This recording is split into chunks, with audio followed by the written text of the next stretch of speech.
வணக்கம். தமிழக விவசாயிகள் பாதுகாப்பு சங்கம் செய்தி. இன்று செஞ்சிக்கோட்டையில் நடைபெற்ற விழுப்புரம் வடக்கு மாவட்ட செயலாளர் தங்கராசு அவர்கள் தலைமையில் மேல்மலையனூர் ஒன்றியம், செஞ்சி ஒன்றியம், வல்லம் ஒன்றியம் நிர்வாகிகள் அனைவரும் ஆலோசனை செய்யப்பட்டது. வருகின்ற டிசம்பர் 28 நடக்க இருக்கும் விவசாயிகளின் கடன் விடுதலை மாநாடு, அதாவது விவசாயிகள் வாங்கிய கடனை விடுவிக்க வேண்டும் என்று அரசிடம் கோரிக்கை வைத்து மாநாடு நடக்க இருக்கிறது. அந்த மாநாட்டிற்கு விவசாயிகள் அனைவரும் ஒற்றுமையாக வர வைக்க வேண்டும் என்று ஆலோசனை செய்யப்பட்டது. நன்றி, வணக்கம்.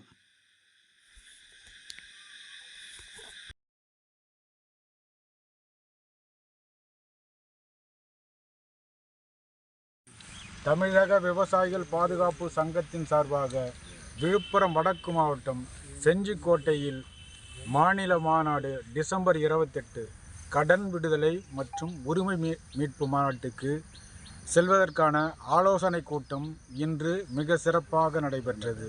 இதில் மாநில, மாவட்ட, ஒன்றிய கிளை அனைத்து நிலை பொறுப்பாளர்களும் தங்களுடைய கருத்துக்களையும் கோரிக்கைகளும் பகிர்ந்து கொண்டோம்.